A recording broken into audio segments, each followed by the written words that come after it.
ملازمتوں میں ٹائم نہیں لکھتا, کھیتی باڑی میں ٹائم نہیں لکھتا, بیوی بچوں میں کوئی ٹائم ٹیبل نہیں ہے سارا ٹائم ٹیبل تو تبلیغ میں آ کر کرے گا سمٹ کر 2.5 گھنٹے دیکھ کر لگا کے چلے جاتے, 2 منٹ ایکسٹرا ہو گئے تو بہت بڑا احسان کر دیا کام کے اوپر. یہ اس لیے مولانا الیاس صاحب بہت پہلے کہہ چکے, فرماتے تھے اس کام کو اس طرح کرو کہ جنونی ہونے اور جنونی کہلائے جانے کی تمنا دل کے اندر ہو. اتنا کام کے لوگ ہیں پاگل آدمی, ہم تو چاہتے نہیں کہ یہ شہادت اور یہ ڈگری ہمیں مل جائے, ہم نہیں چاہتے. اتنا ماحول سے متاثر ہے کہ یہ بھی دیکھنا چاہیے وہ بھی دیکھنا چاہیے, سب نظام دیکھ کے چلنا چاہیے. یہ بول کر کے سب چیز ختم. باقی دنیا کے کاموں میں مجنون ہونا ہمیں آتا ہے, اپنے کاروبار میں مجنون ہونا آتا ہے, لیکن امت جہنم کی طرف جا رہی ہے, انہیں جہنم سے بچا کر جنت کی طرف لے جانے کے لیے اللہ نے دعوت کی مبارک محنت عطا فرمائی. اس کے اندر ہم مجنون ہو جائے یا مجنون کوئی کہہ دے, اس کی کوئی خواہش نہیں. یہاں تک جملہ مولانا الیاس صاحب رحمۃ اللہ علیہ کا ملتا ہے, اس کام کے اندر اپنی فنا میں اپنی بقا کا یقین کامل ہونا چاہیے. اس کام کے اندر اپنی فنا میں اپنی بقا کا یقین ہو تو اللہ تعالیٰ دنیا میں جنت کا مزہ چکھا.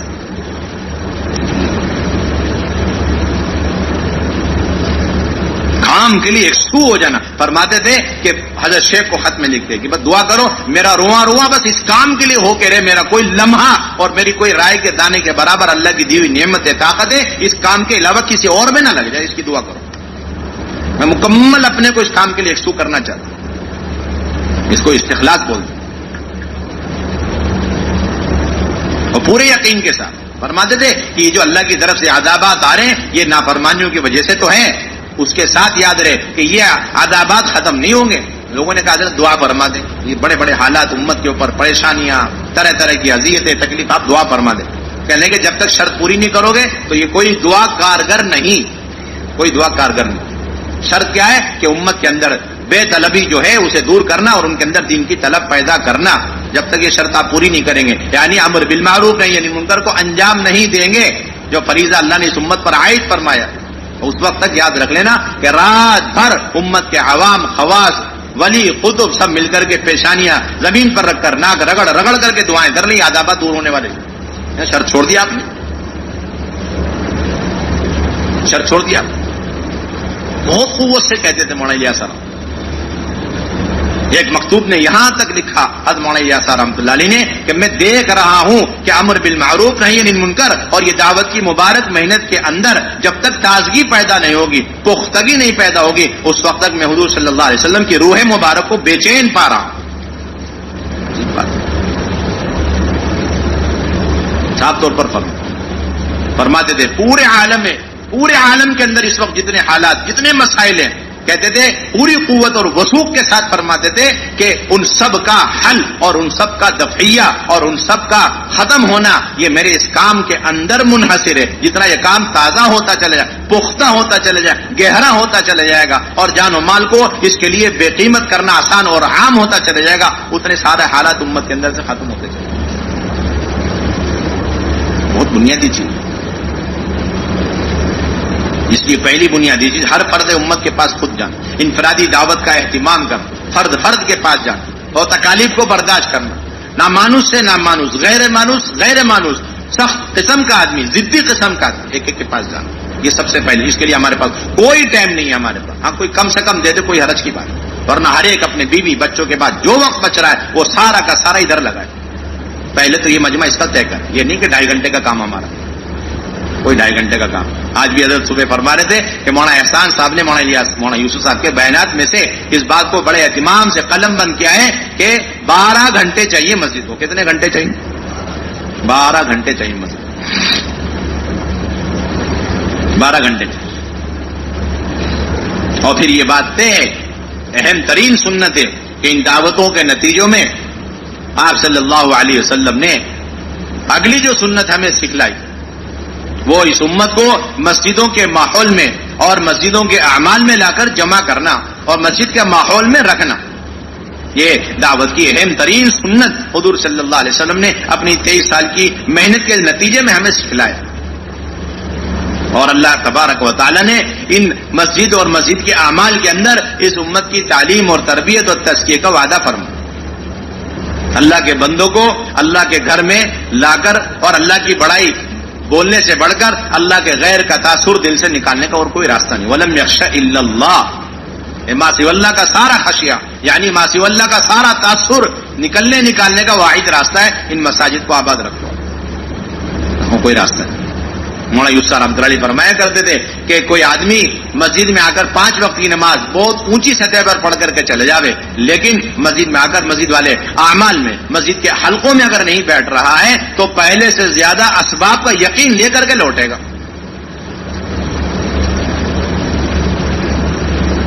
پہلے سے زیادہ اسباب کے ساتھ، اسباب کے یقین کے ساتھ وہ لوٹے گا.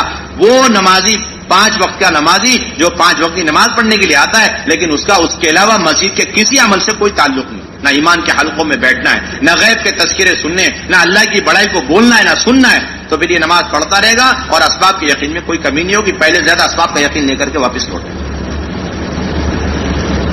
ان ساری محنت کا نتیجہ ہے اپنے دلوں کے رخ کو صحیح کرنا، یقین کو درست کرنا، اسباب اور مادی نقشوں کے یقین کو دل کے اندر سے نکالنا. اس لیے آپ کی اہم ترین سنت تھی اور آپ صلی اللہ علیہ وسلم نے ضدی قسم کے لوگوں کو مسجد کے ماحول میں اسی وجہ سے ٹھہرا. قبیلے ثقیف کے لوگ رمضان کے مہینے میں مدینہ طیبہ آتے ہیں اور یہ کہتے ہیں کہ ہم بت پرستی نہیں چھوڑیں گے اور نمازیں نہیں پڑھیں گے، زکوٰۃ نہیں دیں گے، روزے نہیں رکھیں گے. آپ صلی اللہ علیہ وسلم نے ان کی باتیں سنی، انہیں سمجھایا، لیکن وہ مانے نہیں. تو آپ صلی اللہ علیہ وسلم نے ان کے علاج اور تربیت کے پیش نظر مسجد میں خیمہ لگا کے انہیں ٹھہرا دیا تاکہ ان کا دل مسجد اور مسجد کے اعمال کی وجہ سے نرما جائے. چنانچہ روایت میں صراحت موجود ہے کہ چند دن گزرے تھے کہ انہوں نے رمضان کے روزے رکھنے شروع کر دیے، نمازیں شروع کر دی اور دین کی محنت اور جہاد کے لیے وہ اندر سے آمادہ ہو گئے. یہاں صرف ایک ہی چیز تھی جس کی وجہ سے وہ اندر سے تیار ہوئے، وہ مسجد کا ماحول اور فرشتوں کا ماحول. بازار کا ماحول اتنا فساد کا ماحول ہے. مولانا یوسف رحمۃ اللہ فرمایا کرتے تھے کہ جس دن کوئی مومن بازار میں 6 گھنٹے 8 گھنٹے دے دے، اسی دن اس کے ذمہ لازم اور ضروری ہو جاتا ہے کہ وہ مسجد کو 6 گھنٹے 8 گھنٹے دے دے تاکہ وہ یقین صحیح ہو جائے جو یقین بازار میں رہنے کی وجہ سے بگڑ چکا ہے. ہم تو اس رخ سے سوچ ہی نہیں رہے. ابھی ہم تو یہ دیکھ رہے 2.5 گھنٹے دینا ہے، دے دیا، ہم چلے گئے. یہ نہیں دیکھ رہے کہ ہمارے اندر بگاڑ کہاں سے پیدا ہو رہا اور کتنا لمبا ہمارے اندر بیماریوں کا سلسلہ شروع ہو چکا اور بیماری کتنی بڑھ چکی ہے. اور یہ سب کیوں؟ کہ باہر کے ماحول اور بازار کے ماحول کی وجہ سے. ایک ہی راستہ امت کی تعلیم تربیت کا، مسجد کا ماحول، اور دوسرا بگڑنے کا ایک واحد راستہ بازار کا ماحول. یہ دونوں میں ضد ہے. اس لیے حدیث پاک کے اندر آتا ہے احب البلاد الی اللہ مساجدها وابغض البلاد الی اللہ اسواقها. علامہ نووی رحمۃ اللہ علیہ فرماتے ہیں کہ مسجد کو احب البلاد کیوں کہا گیا؟ اس لیے کہ اس میں ہر وقت وہ اعمال ہوتے ہیں جو اللہ کی محبت کا ذریعہ ہیں، اور بازار یہ اللہ کے غضب کا کیوں ذریعہ ہیں؟ اس لیے کہ وہاں ہر وقت اللہ کے ناراضگی کے اسباب پائے جاتے ہیں. وہیں جھوٹی قسمیں کھائی جاتی ہیں، وعدہ خلافی وہی ہوتا ہے، امانت کی خلاف ورزی وہیں پر ہوتی ہے، امانت میں خیانت وہی کرتے ہیں، اور بیع و شراء کے اندر غبن اور جھوٹ اور دھوکہ دڑی اور غش اور لین دین کے اندر یہ جتنی بھی خرابیاں ہیں معاشرے کی، معاملات کی، بڑے اہتمام سے علامہ نووی نے اس حدیث کے نیچے لکھا ہے. منکرات کا ماحول اور اڈا ہی ہے بازار کا ماحول. اس لیے جو آدمی جتنا وہاں بیٹھے گا وہ اس جگہ کی طرح وہ خود بھی اللہ کے نزدیک مبغوض ہوتا چلا جائے گا، اور جو آدمی جتنا مسجد کے اعمال کا پابند ہو جائے گا وہ اس مسجد کی طرح، مسجد کے اس ٹکڑے کی طرح اللہ کے نزدیک محبوب ہوتا چلے گا. کوئی راستہ نہیں. جگہ جگہ جگہ صراحت کی علامہ نووی رحمۃ اللہ علیہ نے مسجد کی اہمیت پر عظمت. طفیل بن عمرو دوسی اتنے متاثر ہو گئے کفار مکہ کی بات سن کر کہ اپنے کان میں روئی رکھ کر کے آئے کہ ان کی بات تو سننی ہی نہیں ہے. آج بھی امت کا بہت بڑا طبقہ، اللہ معاف فرمائے کہ اتنا بڑا طبقہ امت کا ہے وہ دین کی باتیں سننے سے بیزار، وہ سننا بھی نہیں چاہتا. ساری باتیں سنیں گے، دین کی بات نہیں سننا چاہتا، اللہ کے رسول کی باتیں نہیں سننا. ابھی ایک جماعت گئی یہیں پر، قریب کا علاقہ ہے، مستورات کی جماعت گئی، ان کو کھلایا پلایا ہماری جماعتوں نے، خوب خرچ کیا. تو وہ صرف تھوڑی دیر کے لیے دسترخوان میں ہماری مستورات کے ساتھ بیٹھ جاتی تھی اور تھوڑی دیر کے لیے، لیکن وہ کہتی تھی یہ بیان اور یہ قال اللہ قال رسول اور تعلیم کے حلقوں میں مت بٹھایا کرو، یہ بات یہ ہمیں نہیں لگتی، مناسب نہیں یہ بات. ایسا اندر سے انکار ہے، اللہ رسول کی باتیں سننے کے لیے اندر سے آمادہ نہیں. لیکن جیسے مسجد میں قدم رکھا طفیل بن عامر دوسی فوراً ان کے دل میں اللہ نے یہ بات ڈالی، ان کی بات سننے میں کوئی مذائقہ کوئی حرج نہیں ہے، بات سننی چاہیے، اگر بات حق ہے تو قبول کریں، اگر حق نہیں صحیح نہیں ہے تو اسے رد کر دیں۔ یہ شخص ہیں کہ وہ ابھی تو مسجد میں داخل ہونے سے پہلے کان میں روئی رکھے ہوئے ہیں، اور یہی وہ طفیل بن عامر دوسی ہیں کہ جن کی انفرادی دعوت کی وجہ سے 80 گھرانے ان کے خاندان کے دین میں داخل ہوئے، جس میں حضرت ابو ہریرہ رضی اللہ تعالیٰ۔ اس لیے یہ بہت بنیادی چیز ہے۔ ہماری صرف اتنی محنت ہے کہ 100% مسجد کے اطراف میں رہنے والے امیر ہو، غریب ہو، اپائش ہو، معذورین ہو، اور جوان ہو، بوڑھے ہوں، مزدور ہو، کاشتکار ہو، جس قسم کے لوگ ہوں، جس خیالات کے اندر بھی ہوں، لیکن کسی فرد کسی بھی طبقے کے درمیان امتیاز اور تفریق کیے بغیر ہر ایک پر ایسی محنت کہ وہ کسی طرح مسجد میں آئے، خوشامدیں کرتے اسے مسجد میں لے جائے۔ حضرات صحابہ کے سارے گشتوں کا یہ سارا خلاصہ ہے۔ عبداللہ بن رواحہ رضی اللہ تعالیٰ عنہ، حضرت عمر رضی اللہ تعالیٰ عنہ، حضرت معاذ بن جبل رضی اللہ، بلکہ امام بخاری علیہ الرحمٰن نے عنوان قائم کیا الایمان یزید و ینقص۔ امام مسلم نے بھی یہی المنہاج کے اندر یہی عنوان قائم کیا، یہ عنوان قائم ہے، باب کون الامر بالمعروف والنہی عن المنکر من الایمان وان الایمان یزید و ینقص وان الامر بالمعروف والنہی عن المنکر واجبان۔ یہ تین عنوان قائم ہے، یہ تین عنوان قائم ہے۔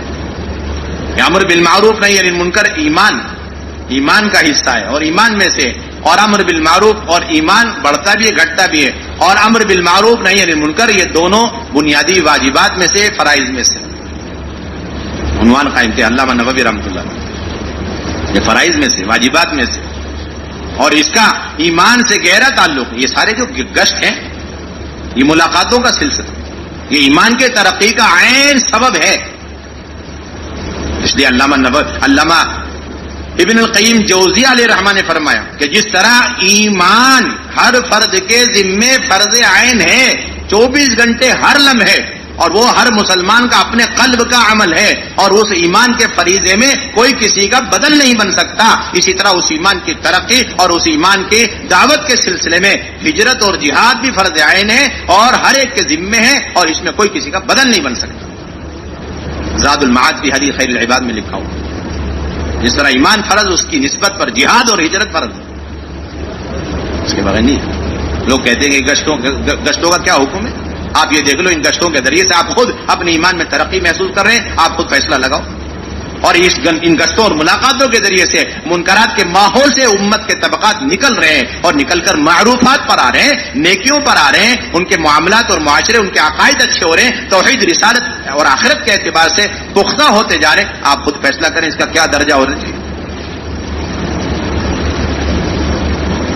امام بخاری نے تو صاف فیصلہ کر دیا کہ ایمان بڑھتا گھٹتا ہے، اور ایمان کے بڑھنے کا یقینی سبب حد معاد والا عمل پیش کر دیا کہ وہ لوگوں کو دعوت دے کر مزید لاتے تھے، کہتے آؤ بیٹھو ہم اللہ کے تذکرے کریں تاکہ ایمان بڑھ جائے۔ یعنی امام بخاری نے ثابت کر دیا ایمان بڑھتا ہے، اور بڑھنے کا یقینی سبب اللہ کے بندوں کو دعوت دے کر اللہ کے گھر میں لے کر آ کر کے اللہ کی بڑائی بولنا۔ آپ کے پاس اس کا کوئی بدل عمل موجود ہے، آپ ہمیں پیش کر دیجیے۔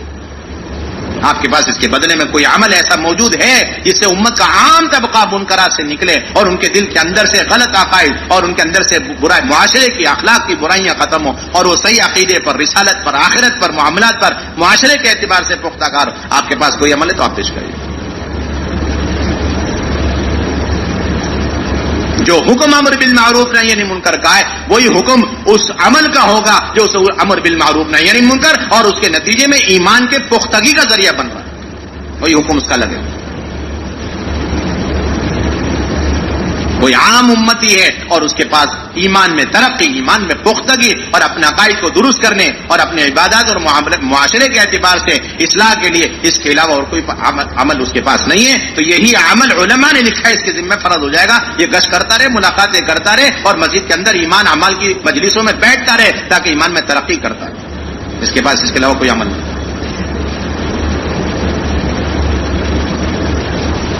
اس لیے بہت بنیادی ذمہ داری ان گشتوں کو، ان ملاقاتوں کو صرف گشت اور ملاقات کہہ کے چھوڑنا نہیں، یہ بعین ہی امر بالمعروف نہیں یعنی منکر کے فریضے کی ادائیگی کا ایک مستقل شکل ہے، مسنون شکل ہے۔ ایک کے پاس جانا، خوشامد کر کے لے کر کے، اپنے دین پر استقامت سے لے کر کے پوری امت کے صحیح سنت شریعت پر آنے کا یہ واحد راستہ گشتوں کے ذریعے، ملاقاتوں کے ذریعے صاحب لے کر کے۔ اس لیے حضرت عبداللہ بن رواحہ رضی اللہ عنہ یہ بات فرمائی تھی ان قلوبنا اشد تقلبا من القدر اذا استجمعت غلیانها، کہ ہم یہ کیوں گش کر رہے ہیں؟ ایمان والے ایمان والوں پر گش کر رہے ہیں، صحابہ پر گش کر کیوں کر رہے ہیں؟ انہوں نے صاف بتایا اس کی وجہ یہ ہے، یہ دل ہے نا بہت تیزی سے پلٹتا ہے، چاہے وہ صحابہ کا دل ہو چاہے ولی کا دل ہو، دلوں میں کوئی فرق نہیں ہوتا، دل پلٹتے ہیں بس، اس لیے اس کا نام قلب رکھا گیا۔ انہوں نے قاعدہ کلیہ کے طور پر بتایا یہ قلبوں کا حال، یہ دلوں کا حال یہ ہے کہ وہ اس ہانڈی سے زیادہ تیزی سے پلٹ جاتے ہیں، جس کے اندر کی چیزیں بڑی تیزی سے پلٹا کرتی ہیں آخری ابال کے وقت، کہ اگر وہ مزید فرشتوں کے ماحول، ایمان اور یقین کے حلقوں میں، اعمال کے ماحول میں، تو پھر نیکیوں کی طرف تیزی سے اس کی طبیعت چلتی ہے، اس کا دل چلنے لگتا ہے۔ اس کے برعکس اگر وہ تھوڑی دیر کے لیے مسجد سے باہر نکل کے چلے گیا اور بازار کے ماحول میں بیٹھ گیا تو اتنی دیر میں اتنا متاثر ہو جاتا ہے کہ اس کو برائیاں نیکیوں کے مقابلے میں اچھی لگنے لگتی، برائیاں کرنے لگ جاتا ہے، سوچنے میں مجبور ہو جاتا ہے۔ آپ ایک واقعے سے اس کی مثال دیکھ سکتے ہیں۔ حضرت عمر رضی اللہ تعالیٰ عنہ کے زمانے میں ایک نوجوان تھا اور بہت عبادت گزار، حضرت عمر کا بڑا چہی تھا اور ہر وقت مسجد میں رہتا تھا، مسجد سے باہر صرف اپنے والدین کی خدمت کے لیے نکلا کرتا، خیر القرون کا زمانہ، حضرت عمر جیسا زمانہ، اور مسجد سے اتنا لگاؤ رکھنے والا، اور وہ صرف اپنے ماں باپ کی خدمت کے لیے جاتا۔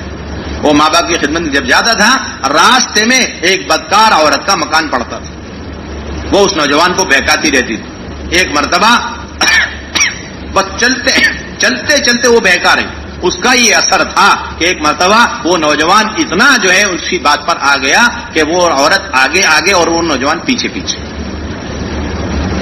اور وہ عورت اپنے گھر میں داخل ہو چکی اور وہ نوجوان بھی گھر میں داخل ہو گیا۔ آپ سوچئے سر، سوچئے خیر القرون کا زمانہ، مسجد میں ہر وقت پڑا رہنے والا جوان، حضرت عمر کے ماتحتی میں ان کی نگرانی میں اس کی تربیت ہو رہی،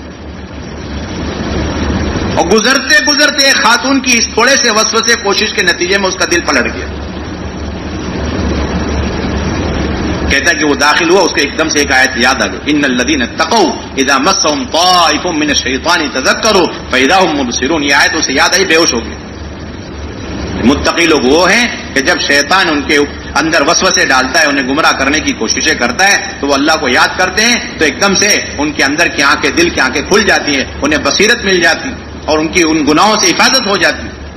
وہ آیت اسے یاد آئی، وہ بے ہوش ہو گیا، وہ عورت گھبرا گئی، اپنے باندی کے سہارے سے اس نوجوان کو لے جا کے اس کے گھر کے دروازے پہ چھوڑ کے راتوں رات واپس آ گئی۔ اب گھر والے پریشان، گھر سے باہر نکلے اسے تلاش کرنے کے لیے، دیکھا بیٹا تو دروازے پہ پڑا ہوا، اسے اندر لے گئے، بہت دیر کے بعد ہوش آیا، پوچھا کیا گزری؟ اس نے شرماتے ہوئے سارا واقعہ سنا ہے۔ تو باپ نے پوچھا وہ کون سی آیت تھی جس کی یاد آنے پہ تجھے بے ہوش؟ اس نے وہ آیت پڑھی، پھر بے ہوش ہو گئے، ان الذین اتقوا اذا مسهم طائف من الشیطان تذکروا فاذا هم مبصرون، وہ آیت پڑھی فوراً بے ہوش ہو گئے۔ اس مرتبہ اتنا لمبا بے ہوش کہ اسی میں اس کی جان پرواز کر گئی، انتقال ہو گیا۔ خیر کی حالت میں اس کے اللہ کے ڈر اور خوف کی حالت میں اس کی موت آ گئی۔ اور انہوں نے دیکھا رات کا وقت ہے، معمولی درجے کا ایک آدمی ہے، اس لیے حضرت عمر کو کیا تکلیف دینی ہے، راتوں رات اس کو غسلا کے کفنا کر کے نماز جنازہ پڑھ کے دفن بھی کر آگے۔ حضرت عمر کو صبح خبر ملی تو حضرت عمر قبر میں پہنچ گئے اپنے ساتھیوں کو لے کر، اور پہنچ کر کے وہاں یہ آیت پڑھی، وَلِمَنْ خَافَ مَقَامَ رَبِّهِ جَنَّتَانِ، جس کے دل میں اللہ کے سامنے حضوری اور پیشی کا ڈر اور خوف رہتا ہے، ایسے لوگوں کے لیے 2 جنتوں کے وعدے ہیں۔ یہ آیت پڑھ رہے اور قبر کے اندر سے جوان جواب دے رہا ہے، امیر المومنین اللہ نے وہ دونوں جنتیں مجھے عطا فرما دی۔ باپ اندازہ لگا، سارے فتنوں سے تحفظ کا راستہ مسجد والا راستہ، مسجد کے اعمال والا۔ اب جو شخص ایسا خیر القرون میں زمانے میں اور حضرت عمر کے زمانے میں پرورش پانے والا، مسجد ہی مسجد کے اندر پرورش پانے والا، بازار سے اس کا کوئی تعلق نہیں، لیکن بازار کے ماحول جن گھروں میں گلیوں میں رہتے، وہاں سے گزرتے ہوئے ذرا سی محنت پر وہ بچہ ادھر سے ادھر ہو گیا، تو آپ اس سے اندازہ لگاؤ جو مسجد آتا ہی نہیں، ہر وقت بازار میں منکرات کے اور شیاطین کے اڈوں میں بیٹھا رہتا ہے، اس کے ایمان اور عقیدے کا کیا حال بنے گا آپ سوچ لو۔ اور ایسی قوم پر کتنی محنت کی ضرورت، اور ہم بیٹھے ہوئے 2 گھنٹے 2.5 گھنٹے مشورے کر رہے اور اختلاف کر رہے بیٹھے ہوئے، کیا ضرورت ہے مسجد میں لانے کی؟ یہاں تک سوال اٹھ رہا ہے۔ اس کا صاف مطلب ہے کہ ہمارے سامنے سیرت نہیں، ہم نے یہ طے کرا ہوا ہے کہ سارا کام ہمارے اپنے رائے کے مطابق کرنے کا کوئی ضرورت نہیں۔ اس لیے ہر فرد امت کو مسجد کے اندر لا، یہ آپ کا مستقل معمول۔ اور پھر مسجدوں کے اندر آپ صلی اللہ علیہ وسلم کا یہ معمول تھا، ایمان کے حلقے آپ اپنی ذات سے لگا لیں، پورے مجمع کو رکھ کر آپ ایمان کے حلقے لے رہے ہیں، اور پورے مجمع کو رکھ کر آپ علم کے حلقے قائم فرما رہے ہیں۔ ایک وقت قبیلہ آ گیا حضور صلی اللہ علیہ وسلم کی خدمت میں، تو آپ صلی اللہ علیہ وسلم نے پہلے ان سے ان کی ایمان کی علامتیں معلوم فرمائی. انہوں نے بڑے اطمینان سے 15 علامتیں بیان فرمائی. اس کے بعد آپ صلی اللہ علیہ وسلم نے ان سے یہ فرمایا کہ ایمان کی یہ 15 علامتیں انتہائی ناقص ہیں اور یہ ناکافی ہیں جب تک اس کے ساتھ 5 اور ایمانی علامتیں شامل کر کے اسے مکمل نہیں کریں. اللہ کے نبی نے 5 علامتوں کی اور تعلیم دی. یہ کیا ہے؟ اللہ کے نبی صلی اللہ علیہ وسلم اور ایک قبیلے قوم کے 7 لوگوں کے درمیان ایمان کے حلقوں کے نمونے. ایک بڑے میاں اللہ کے نبی بیٹھے مسجد کے اندر تشریف فرمائے اور آ کے پوچھ لیں گے اللہ کے نبی صلی اللہ علیہ وسلم وہ مسجد کے اندر وہ جنت میں ہم نے سنا ہے کہ ایک درخت ہوگا جس سے جنتیوں کو تکلیف پہنچے، بیری کا درخت ہوگا. آپ نے فرمایا کہ اللہ تعالیٰ کا ارشاد ہے فی صدری مخدود، بیخار کی بیریوں میں وہ جنتی لوگوں وہ کانٹے کہاں جائیں گے. آپ نے فرمایا جو اللہ تعالیٰ اپنی قدرت سے کانٹے لگاتا ہے وہ اپنی قدرت سے ہر کانٹے کے بدلے پھل لگاتا ہے اور ہر پھل کے اندر 70 ذائقے، ہر ذائقہ دوسرے ذائقے سے جدا ہو. یہ ایمان کے مذاکرے جنت یعنی جنت اور جنت کے درخت اور درخت کے ایک ایک پھل کے تذکرے، کانٹوں کے تذکرے. انہوں نے کہا اس کا سایہ کیسا ہوگا. حضرت حضور صلی اللہ علیہ وسلم فرمایا گیا ایک کوا 1 مہینے تک اڑتا رہے تب بھی اس درخت کے سائے کے منتہا تک نہیں پہنچ سکتا. اچھا اس درخت کا تنا کتنا وسیع کتنا چوڑا ہوگا. آپ نے فرمایا ایک جوان اونٹ جوانی کی حالت میں چلنا شروع کرے، چلتے چلتے ہی بڑھاپا شروع ہو جائے اور بڑھاپے کی حالت میں چلتے چلتے موت کے قریب اس کی ساری ہڈیاں گل کے گر جائے، صرف ہنسلی کی ہڈی باقی رہ جائے، اتنا تسلسل کے ساتھ چل کر بھی وہ اس درخت ایک تنے کا ایک چکر کاٹنے سے عاجز. ایمانیات کے تذکرے مسجد کے اندر اللہ کے نبی صلی اللہ علیہ وسلم ایک دیہاتی کو لے کر آپ فرمائے اور ہمارے ساتھی پوچھتے مسجد میں بیٹھ کے کرنا کیا.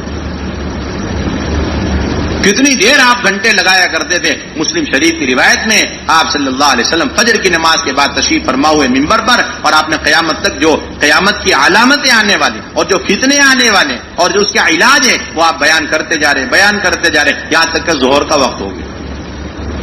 ہمارے ساتھی وقت پوچھ رہے کتنی دیر کرنا اور تعلیم بہت دیر ہو گئی اور تعلیم کرے کہ نہیں. ہم اللہ کے راستے میں اگر جائیں اور ہماری تعلیم ہو گئی اس کے بعد مسجد وار جماعت تعلیم کرنے بیٹھے تو ہمیں بیٹھنا چاہیے نہیں بیٹھنا چاہیے. ایسے سارے سوالات ہوتے. ظہر کی نماز پڑھائی اللہ کے نبی پھر دوبارہ منبر پہ تشریف فرما ہوئے پھر آپ نے حدیث بیان شروع فرمائی یہاں تک کہ عصر کا وقت ہو گیا. راوی کہتے عصر کی نماز پڑھانے کے لیے آپ نیچے تشریف لائے اور پڑھا کر دوبارہ آپ منبر پہ تشریف فرما ہوئے اور مغرب تک آپ آخرت کے اور قیامت کی ساری علامتیں اور جتنے فتنے اور اس کے بچنے کے اسباب اور اعمال بیان کر یہاں تک کہ مغرب کے وقت آپ کی مجلس پوری ہو. فجر سے لے کے مغرب تک تسلسل کے ساتھ، صرف بیچ میں وقفہ فرض نماز کی ادائیگی کے لیے سنت ہو. مسلم شریف کی روایت. یہ دن کا حال تھا مسجد النبوی کے اندر. رات کا کیا حال تھا؟ ابو موسیٰ شری رضی اللہ تعالیٰ فرماتے مسلم شریف ہی کی روایت ہے کہ عشاء کی نماز کے بعد میں فارغ ہوا تو ایک صاحب نے میرا ہاتھ پکڑا، میں نے دیکھا تو حضرت عمر فاروق اور کہنے لگے چلو بیٹھے ایمان کے علم کے حلقے لگا حلال حرام کے تذکرے کر. یہ علماء کے لیے بڑی عبرت کا مقام ہے. کبار صحابہ علماء صحابہ مسجد میں بیٹھے آپس میں حلال حرام کے مذاکرے کرتے اور کہتے ہیں کہ ہم نے شروع کیا مذاکرہ اور مذاکرے کرتے رہے اور دیکھا فجر کی اذان بدل. رات بھر مسجد النبوی میں حضرت عمر اور ابو موسیٰ شری جیسے اتنے اونچے جلیل القدر صاحب مسجدوں کے اندر یہ سیکھنے سکھانے کا.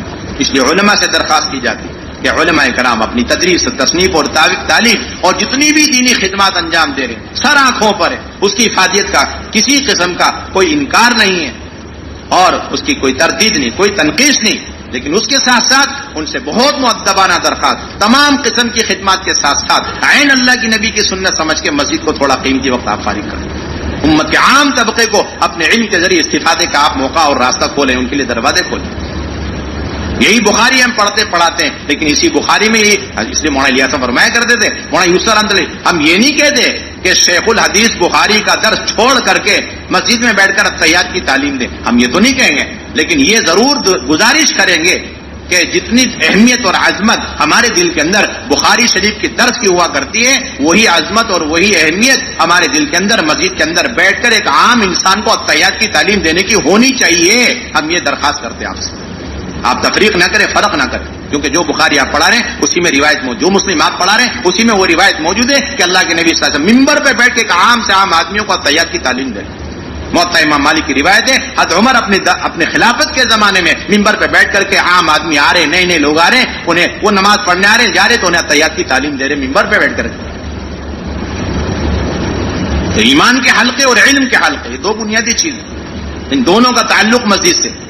امت کی جہالت کا واحد راستہ اور علاج امت کے عام طبقے کا. دیکھیے ہمارے پاس جو بالغین اور طالبین ہیں ان کی تعلیم کا 100% انتظام ہے، اور جو غیر بالغین اور طالبین بچے ہیں ان کی تعلیم کا انتظام ہے. لیکن جو بالغین مکلفین غیر طالبین جو 99% امت تک، ان کی تعلیم اور تربیت کا کوئی نظام ہمارے پاس نہیں، کوئی نظام ہمارے پاس نہیں. مولانا علی میاں صاحب رحمۃ اللہ علیہ نے بڑے اہتمام سے اس بات کو لکھا. مولانا سید سلیمان ندوی رحمۃ اللہ علیہ نے بڑے اہتمام سے لکھا ہے کہ پہلی صدی ہجری کے ختم ہوتے ہی جو تعلیم کے سلسلے میں تغیر پیدا ہوا، تبدیلی آئی، وہ یہ کہ تعلیم اور تربیت ان لوگوں کے لیے منحصر ہو کے رہ گئی، اور ان لوگوں کے لیے تعلیم اور تربیت کا سارا بندوبست اور انتظام تھا جو طالب بن کر آتے تھے اور جو بے طلب تھے اور جنہیں اپنے مرض کا سرے سے جو ہے احساس اور شعور نہیں تھا، اور جو اکثری لوگ تھے ان کے تعلیم کا تربیت کا کوئی انتظام باقی نہیں رہا. جبکہ وہی انبیاء کی محنت کی بنیاد اور شروعات تھی، اور وہی ان کی بعثت کا بنیادی مقصد، یعنی بے طلبوں میں جا کے دین کی طلب پیدا کی. یہ ہماری ساری محنت کا خلاصہ ہی ہے.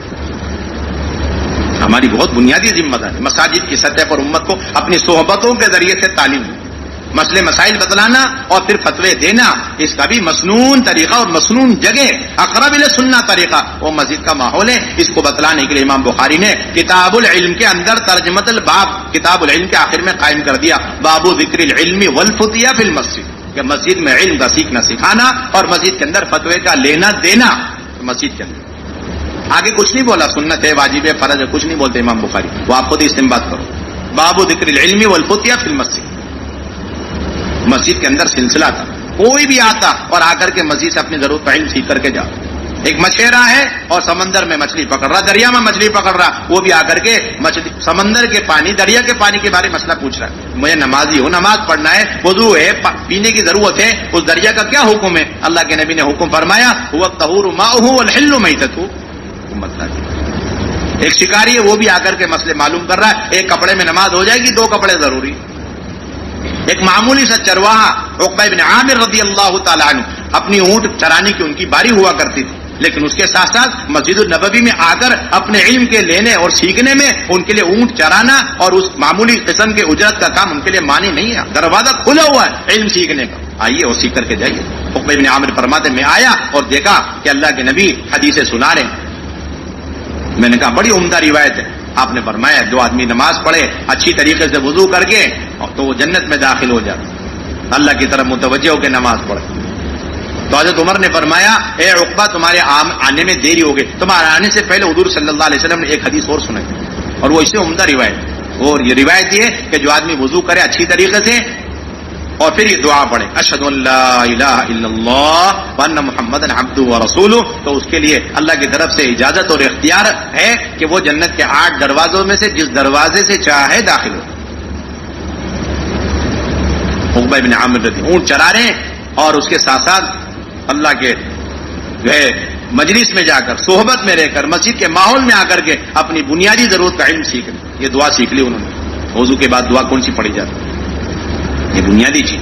یہی آگے سلسلہ حضرات صحابہ کا بھی یہی سلسلہ، تابعین کا یہی سلسلہ، صحبتوں کے ذریعے مسجد کے ماحول میں علم دینا. حضرت اسود فرماتے ہیں، حضرت اسود بن یزید رضی اللہ تعالیٰ عنہ مسجد میں بیٹھے ہوئے، کوفہ کی مسجد میں بیٹھے ہوئے. ایک صاحب نے آ کر کے پوچھا کہ اس آیت کو کیسے پڑھنا ہے، تو حضرت اسود بن یزید رضی اللہ عنہ فرمایا کہ حضرت عبداللہ بن مسعود رضی اللہ تعالیٰ عنہ یہ آیت ایسے ہی پڑھتے، فہل من مدکر ایسے پڑھتے، فہل من مدکر نہیں پڑھتے، فہل من مدکر پڑھتے تھے. اور عبداللہ بن مسعود رضی اللہ تعالیٰ عنہ نے مجھ سے بیان کیا کہ اللہ کے نبی صلی اللہ علیہ وسلم بھی ایسے ہی پڑھتے. ایک آیت ایک آدمی مسجد میں آ رہا ہے اور قرآن سیکھ کر کے جا. کیوں؟ ہر وقت علماء اکرام کبار تابعین میں شمار ہوتا ہے. اسود بن یزید، علقمہ بن مسعود بڑے کبار تابعین میں ان کا شمار. مسجد کے اندر علمی حلقے لگے.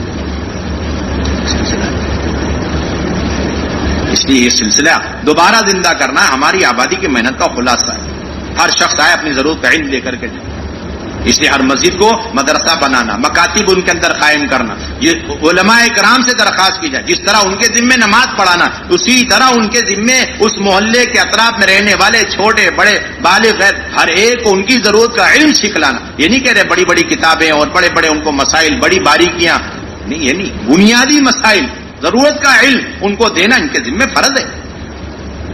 امام غزالی نے صراحت کی اس کی، ان کو منکرات سے روکنا، اس لیے کہ حضور صلی اللہ علیہ وسلم نے روایت میں حضور نے فرمایا چیز کہ کیا بات ہے، بعض لوگ ہیں وہ اپنے پڑوسیوں کو علم نہیں سکھلاتے، اپنے پڑوسیوں کو دین کی سمجھ نہیں پیدا کرتے اور دین کے اعتبار سے سمجھدار نہیں بناتے، امر بالمعروف نہیں کرتے، نہی عن المنکر نہیں کرتے۔ اللہ کے نبی نے بڑی تنبیہ کے ساتھ یہ بات فرمائی۔ اس لیے بنیادی درخواست مساجد کے اندر علم کے حلقے قائم، اور جو مزید میں آ جائے اب 4 لائن کی تشکیل، گھروں کے اندر 5 اعمال کے ساتھ تعلیم کے حلقے قائم کرنا، اس لیے کہ ہماری مسجد کی محنت کامل و مکمل اس وقت مانی جائے گی کہ جب مسجد کے اندر 24 گھنٹے اعمال ہو اور اس کے ساتھ ساتھ مسجد کے اطراف کے ہر گھر کے اندر اعمال دعوت قائم ہو۔ آپ صرف مسجد کے اعمال سے مطمئن نہیں، ہم مسجد کے اعمال سے مطمئن نہیں جب تک ان مسجدوں کے ذریعے سے خواتین کی تعلیم تربیت کے سارے اعمال گھروں میں زندہ نہ ہو، تب ہمارا کام مکمل ہو۔ آپ یہ کہہ سکتے ہیں ہماری مسجد میں 100 آدمی جڑتے ہیں مشورے میں، تعلیم میں، ملاقاتوں میں، پہلا گشت اور دوسرا گشت اور مہینے کے 6 روزہ، لیکن خدا کی قسم یہ کام ادھورا اور آدھا ہی مانا جائے گا اگر اس مسجد کے اطراف میں گھروں کی تعلیم نہیں ہو رہی اور اس مسجد کے اطراف میں ہفتواری تعلیم ہفتواری گشت کے طریقے سے ہفتواری گشت کی طرح ہو نہیں رہے اور اس مسجد کے اندر سے مستورات کی جماعت مہینے میں نہیں نکل رہی، تو آپ کا خروج بھی ناقص، آپ کا مقامی کام بھی ناقص، دونوں ہی ناقص۔ ایمانیات کے حلقے لگے، علم کے حلقے نہیں لگے تو آپ کا تربیتی تعلیمی نظام ناقص مسجد کے اندر۔ ساری امت کی ذمہ داری اپنے علماء کو مشغول کرنا، جس طرح مریض اپنے ڈاکٹروں کو مشغول رکھتا ہے، انجینئروں کو مشغول رکھا جا رہا ہے، ڈاکٹروں کو مشغول رکھا جا رہا ہے، ہم علماء کو مشغول نہیں کرتے۔ بارہا جانا، بار بار جانا، اہتمام کے ساتھ جانا، مسائل معلوم کرنا، اور دوسرے مسجدوں کے اندر مکاتب قائم کرنا، اور تیسرے مسجدوں کو وقت دینے کی تشکیل کرنا، اور چوتھے اللہ کے راستے میں نکلنے کی تشکیل۔ 4 بنیادی تشکیل، اور یہ آبادی کے عمل کے لیے یہ بات بھی ذہن میں رہے، مسجد ہے تبھی عمل ہوگا، ایسا نہیں، ہمارا مقامی کام مسجدوں پر بھی موقوف نہیں۔ غیر مانوس علاقوں کے اندر آپ کو جا کر کے، اور حضرت علی رضی اللہ عنہ فرمایا کرتے تھے کہ اجنبی اور غیر مانوس علاقوں کے اندر زیادہ خرچہ لے کر کے جائیں اور اخلاق کے ذریعے سے انہیں دین کی طرف مائل کریں۔ اخلاق کے ذریعے کیا کریں؟ ایسے علاقوں میں جا کے دین کی طرف مائل کریں۔ تو یہ بنیادی کا مسجد کا 24 گھنٹے ہو، دن میں رات میں، اور جتنے بھی طبقے ہیں باہر اطراف میں، ان سب پر محنت، جو جب ملے گا اس وقت محنت کی ترتیب قائم کرنا، یہ اصل سنت ہے۔ اللہ کے نبی صلی اللہ علیہ وسلم کو معلوم ہوا کہ اس وقت خانہ کعبہ کے پیچھے کچھ کفار جمع ہو کے بیٹھے ہوئے ہیں، رات کا وقت ہے اور وہ آپ سے کچھ بات کرنا چاہتے ہیں۔ اللہ کے نبی بڑے مشغول تھے، لیکن اللہ کے نبی یہ سمجھے کہ شاید اب دین اسلام قبول کرنے کے سلسلے میں ان کی رائے بن چکی ہے، یہ اللہ کے نبی یقین کر کے سارا کام چھوڑ کے فوراً چلے۔ اور ہمارا یہ کہ ٹائم ٹیبل کے ساتھ نہیں، ابھی تو ہمارا وقت 2.5 گھنٹے پورے ہو گئے، اب نہیں کر سکتے، یہ کوئی سلسلہ نہیں ہمارا، یہ ختم کرو آپ سلسلہ۔ آپ کی محنت کی شروعات اس وقت ہوگی جب آپ اپنا مقررہ وقت پورا کر کے آپ واپس جانے لگے، تقاضے آپ کے دنیا کے گھیر لیں، اس وقت اچانک کوئی تقاضا ہے، اب آپ ایک ملاقات کے لیے جا رہے ہیں، اب یہاں سے اصل مجاہدہ شروع، اور اس پر اللہ تعالیٰ آپ کو اپنے دین پر استقامت اور ان لوگوں کے ہدایت کے فیصلے پر۔ تو اللہ کے نبی چلے گئے بڑے خوش ہو کر، اب وہاں گئے اور بیٹھے تو انہوں نے کہا اے محمد صلی اللہ علیہ وسلم، تم ہر وقت ہمارے بتوں کو برا بلا کہتے ہو۔ پھر شروع ہو گئے، ہمارے آبا و اجداد کو آپ احمق کہتے ہو، آپ اس سے باز آ جائیں، لیکن یہ تو نہیں ہو سکتا۔ اچھا ایسا کریے، آپ ہمارے نفع کے لیے کچھ کام کر دیجئے، ہم بات مانیں گے۔ وہ کیا ہے کہ آپ یہ جو پہاڑ ہیں جنہوں نے ہماری زندگی تنگ کر دی، ان پہاڑوں کو یہاں سے ہٹانے کی آپ اپنے رب سے درخواست کریں اور یہاں پر ندیاں چلائیں اور یہاں پر جھاڑ پودے اور یہ درخت لگوا دیں۔ اللہ کے نبی نے فرمایا میں تو اس کام کے لیے نہیں آیا۔ تو کہا ٹھیک ہے، آپ اپنے رب سے اپنے نفع کی کوئی چیز درخواست کریں، آپ کے لیے حور قصور اور آپ کے لیے درخت اور باغات ندیاں جاری ہو جائیں۔ آپ نے فرمایا میں تو اس لیے نہیں آیا۔ تو وہ بھی اٹھ کے چلے، یہ بھی اٹھ کے چلنے۔ اتنے میں اللہ کے نبی صلی اللہ علیہ وسلم کے پھوپھی ذات لڑکا بھائی وہ بھی کھڑا ہو، کہنے لگا اے بھائی، اگر میری ایک مطالبے کو تقاضے کو آپ پورا کر دو تو میں آپ کی بات ماننے کو تیار۔ وہ یہ کہ چھوٹا سا مطالبہ، وہ یہ کہ آپ اپنے رب سے جس کے آپ دعوے کرتے ہیں ان سے درخواست کریں ایک سیڑھی لگے اور سیڑھی زمین سے لے کے آسمان کو چھو رہی ہے، اور پھر آپ اس پہ چڑھنا شروع کریں، میں دیکھتا رہوں یہاں تک کہ آپ آسمان میں پہنچ جائیں، پھر آسمان سے جب واپس اترنے لگے تو آپ کے ساتھ ایک کتاب کھلی بھی ہونی چاہیے اور آپ کی رسالت کی گواہی دینے کے لیے 4 فرشتے ساتھ میں آنا چاہیے. یہ چھوٹا سا مطالبہ ہے، اگر آپ پورا کر دیتے تو میں آپ کی بات ماننے کو تیار ہوں.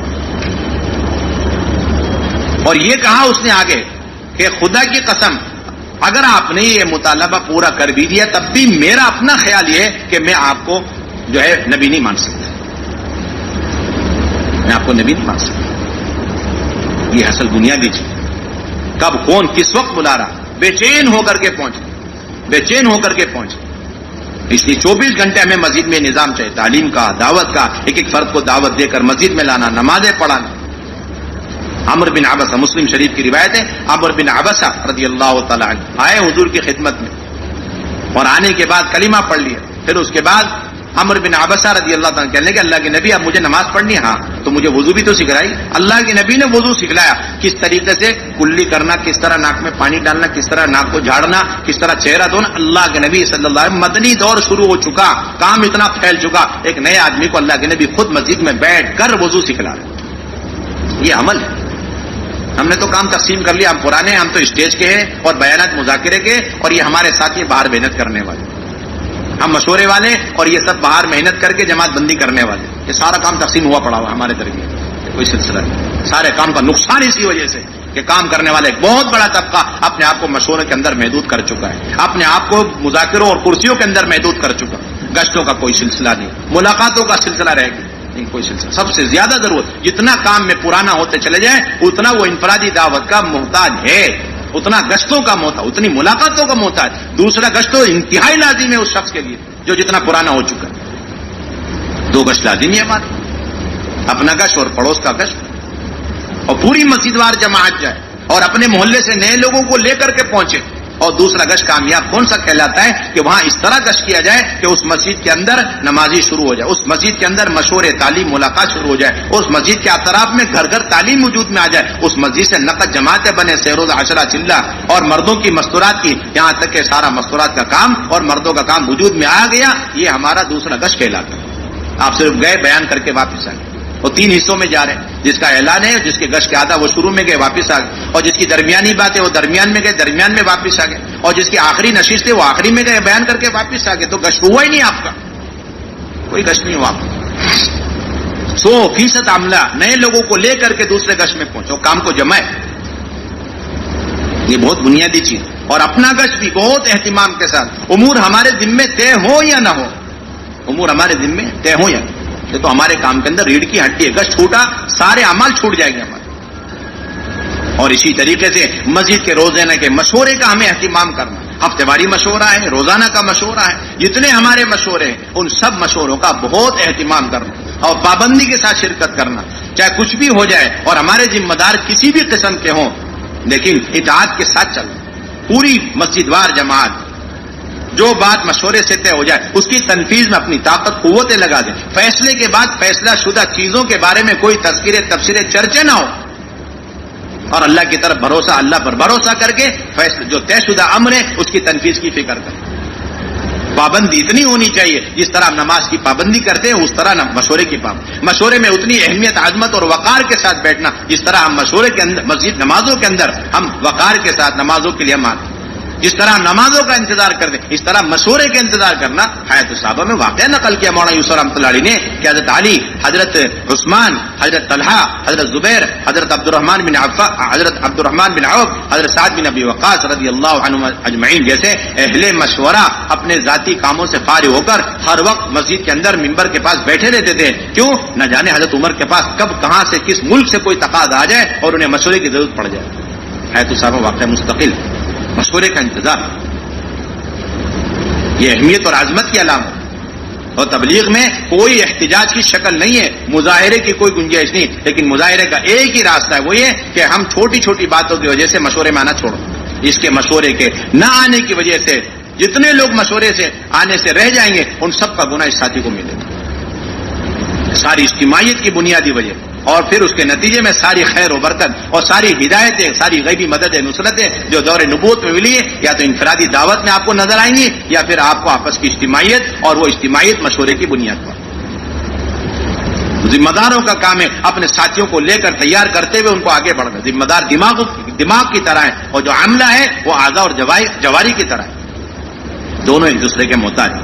حضرت علی رضی اللہ تعالیٰ عنہ جا رہے تھے سفر میں, ایک بڑے میاں نے نام لکھا دیا اور عین وقت میں انہوں نے کہا کہ میں نہیں جا سکتا, اپنے بیٹوں کو بھیج رہا ہوں. حضرت علی نے فرمایا کہ میرے نزدیک ایک جوان آدمی کا میرے ساتھ غزوے میں شریک ہونے سے زیادہ افضل اور بہتر اور اولا ایک بڑے بزرگ آدمی کی ایک رائے ہے. یہ فرمایا, اس کا کوئی بدل نہیں. اس لیے دونوں کو مل کر اکٹھے آگے بڑھنا, دونوں کو مل کر کام کرنا. اور اسی طریقے سے ہماری بنیادی ذمہ داری اپنے خروج کی پوری فکر کی جائے. ہمارے دعوت کے اندر ریڑھ کی ہڈی اور دعوت کے اندر قوام اور بقول مولانا الیاس رحمۃ اللہ علیہ کے جب تک یہ امت اپنی جان و مال کو لے کر حرکت میں رہی اس وقت تک اس امت کے اندر خلافت راشدہ باقی رہی. جب سے امت نے اجتماعی طور پر نقل و حرکت کو چھوڑ دیا, اپنے جان و مال کو لے کر اللہ کے دین کی نسبت پر نقل و حرکت کو چھوڑ دیا, امت کے اندر سے خلافتی ختم ہوتی چلی گئی. مولانا الیاس رحمۃ اللہ کا ملفوظ ہے جو مولانا علی میاں صاحب رحمۃ اللہ نے بڑے اہتمام سے لکھا اور لکھ کر فرمایا کہ مولانا الیاس صاحب کے اس جملے اور اس ملفوظ کے لفظ حرف کی شہادتیں آپ کو تاریخی کتابوں میں ملے. امت کے اندر خلافت باقی رہی جب تک امت اپنی جان و مال. فرماتے تھے مدینہ طیبہ میں کسی کو چین سکون اور پرسکون زندگی گزارنے کی اجازت نہیں تھی. لکھا نا, جب سے اللہ کے نبی کو نبوت ملی پھرتے رہے, اور جو بھی آپ کے ہاتھ میں ہاتھ دے کر بیعت ہوتا وہ بھی مجنونانہ وار پھرا کرتا. جو بالکل معذور ہے, اپائچ ہیں اور بالکل قابل نہیں, صرف ان کو پرسکون مدینے میں رہنے کی گنجائش تھی, وہ بھی اس غرض سے کہ جو اللہ کے راستے میں پھرنے والے ان کی نصرت کرو, ان کے لیے فیا کا کام دینا, آپ کو نصرت کا کام دینا, اور پھرنا ختم ہو گیا. لوگ یہاں تک سمجھ رہے کلمہ نماز کی محنت نہیں, کلمہ نماز یہ تو پورے ارتداد کی کمر توڑنے کا واحد راستہ ہے. چاہے صدیقی دور کا ارتداد ٹوٹا ہے تو وہ خروج کی وجہ سے ٹوٹا, اور ارتداد وجود میں آئے تھوڑی دیر کے لیے, خروج میں توقف ہو گیا.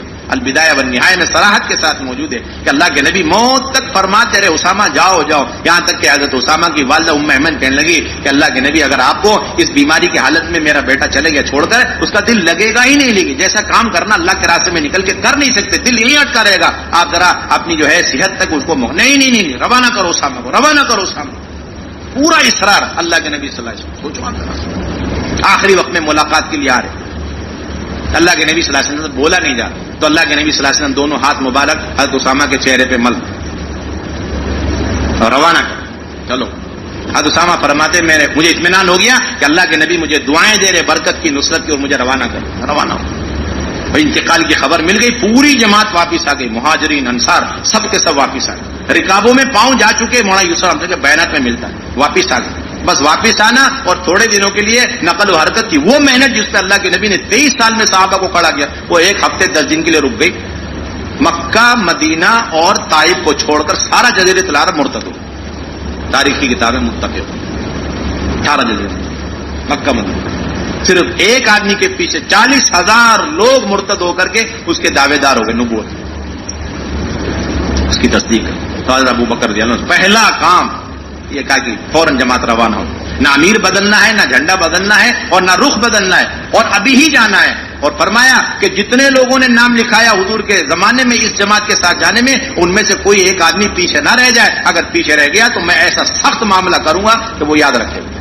کسی کو پیچھے رہنے کی اجازت نہیں, ہر ایک کو جانا پڑے, جانا ہے, پوری جماعت کو جانا ہے, ہر فرد کو جانا ہے, اور جو امیر ہے وہی جائے گا, جو رخ طے کیا وہی جائے گا.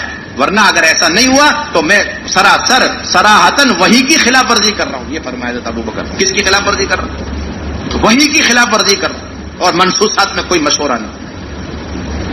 بس حضرت عمر کو میں روکنا چاہتا ہوں, لیکن وہ بھی میں اپنی مرضی سے نہیں, امیر کی اطاعت کی بنیاد پہ. میں جا کے پوچھوں گا اسامہ سے, اسامہ اس کے بغیر میرے مشورے نہیں ہو پاتے, ذرا اجازت دے دو میں اس کو روک لوں. کہا کہ ہاں روک لو. بھائی خوشی سے ہے نا, کوئی دباؤ تو نہیں ہے نا. یہ سکھلایا اپنی کم عمر کے لوگوں کی کیسی اطاعت کرنا, باقاعدہ روایت میں موجود. بھائی اسامہ میرے کسی دباؤ اور اثر رسوخ کی وجہ سے خوش دلی سے نہیں, امیر صاحب بالکل خوشی سے, امیر المومنین خوشی میں عمر کو آپ کے لیے چھوڑ کر کے جاؤں. اب جب چلنے کا نمبر آیا تو پیدل چل رہے ہیں. حضرت اسامہ سواری پر ہیں. آپ سوچیں, اندازہ لگائیں کیسے عملے کو تیار کیا, کیسے افراد کو آگے بڑھائے, کیسے خروج کا اہتمام کیا. لیکن نہ تمہیں اترنے کی اجازت ہے, نہ میں سوار ہوں گا, مجھے ایسی چلتے چلتے تمہیں ہدایت دے, سب کو روانہ کر.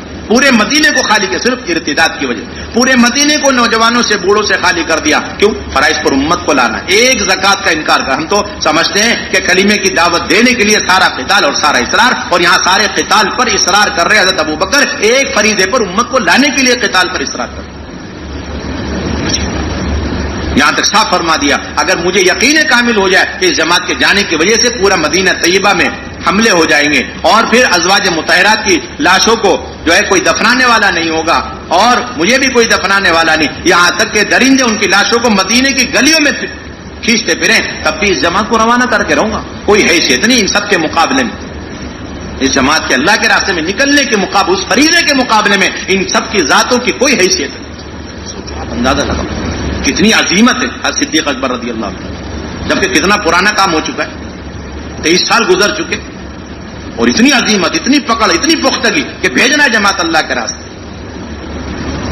اللہ تعالیٰ نے صاف فرما دیا جو لوگ مدینے میں رہ جائیں گے اور اللہ کے راستے میں نہیں نکلے ان کے دلوں پر مہر لگا دیں. رضوا بأن يكونوا مع الخوالف وطبع الله على قلوبهم. جو اللہ کے راستے میں نہیں جاتے وہی اصل فتنوں میں مبتلا ہونے والے.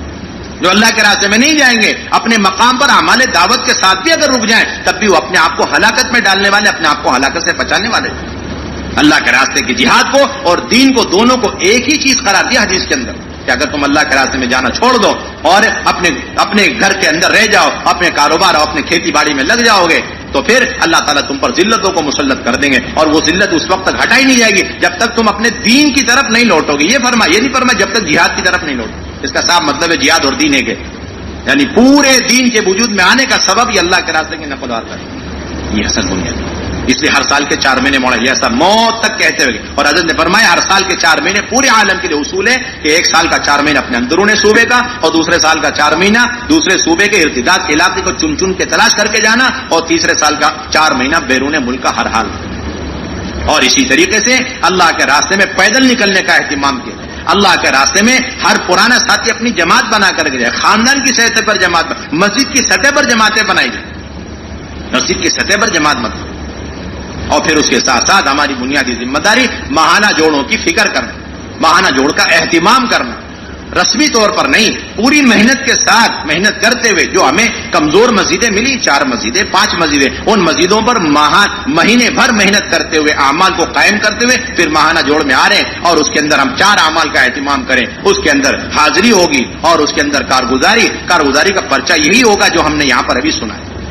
اعمال کسی سے کچھ پوچھے جائیں گے، کسی سے پوچھے جائیں گے، لیکن کوئی دوسری کارگزاری کے عنوانات نہیں، یہی عنوانات ہیں. گھروں کے اعمال کا کیا ہوا، مستورات کے اعمال کا کیا ہوا، فروج کا کیا ہوا. اور پھر تیسرے اس کی روشنی میں ہمیں عزائم اور ترغیبی بات کر کے عزائم کرنے اگلے آئندہ 1 مہینے تک ہمیں کتنے اعمال کو آگے بڑھانا، اور پھر حیات الصحابہ کا اہتمام.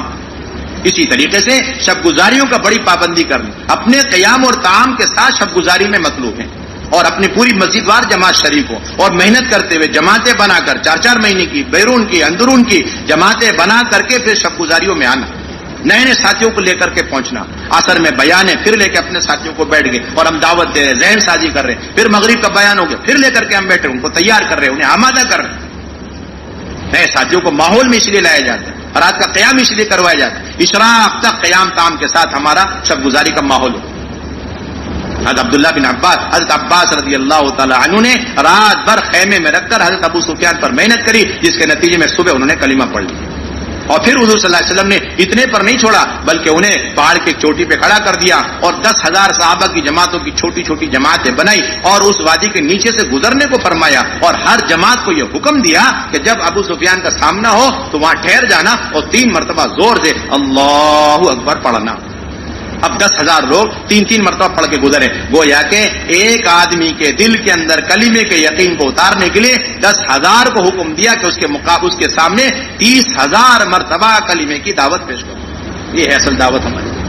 یہ ساری میں نے چھوڑ ایک فرد پھر نہیں چھوڑا، پھر اس کو لے کر کہا کہ اب ان کو صحابہ کی مجلسوں میں رکھو تاکہ اجتماعی طور پر وضو کرنا دیکھیں، اجتماعی طور پر نماز پڑھنا دیکھیں.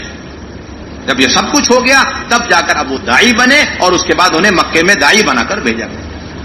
یہ ہماری بنیادی ذمہ داری. اس لیے گشت ہمیں شب گزاریوں کا بھرپور اہتمام کرنا، ماہانہ جوڑ کا ہمیں اہتمام کرنا، اپنی مسجد کی سطح پر جماعتیں، بیرون کے تقاضوں پر جماعتیں ہمیں بنانی. پورے عالم سے اس وقت تقاضا ہے، کھلے خرچ کی جماعتوں کے تقاضا ہے. اس لیے ہر سال کے 6 مہینے کے ہم ارادے کریں انشاءاللہ. کرتے ہیں بھائی ارادے ہر سال کے 6 مہینے, ہر سال کے 6 مہینے, اور ادنا درجہ ہر سال کے 4 مہینے. 4 چلے کی تشکیل اب ہمارے یہاں نہیں, کوئی چلہ دے دیتا ہے کوئی بات نہیں, اس سے کوئی انکار نہیں, اور پورے اس یقین کے ساتھ کہ اس اللہ کے راستے کے نفر اور خروج پر بعین ہی اللہ رب العزت وہی درجات اور وہی وعدے پورے فرمائیں گے, وہی اجر و ثواب نصیب فرمائیں گے جو اجر و ثواب حضرات صحابہ کے نفر اور خروج پر ملا ہے. کوئی فرق نہیں الحمدللہ. نیت کرتے ہیں انشاءاللہ. کون کون تیار ہے ہر سال 6 مہینے کے لیے انشاءاللہ؟ اللہ تعالیٰ بے حد قبول فرمائے.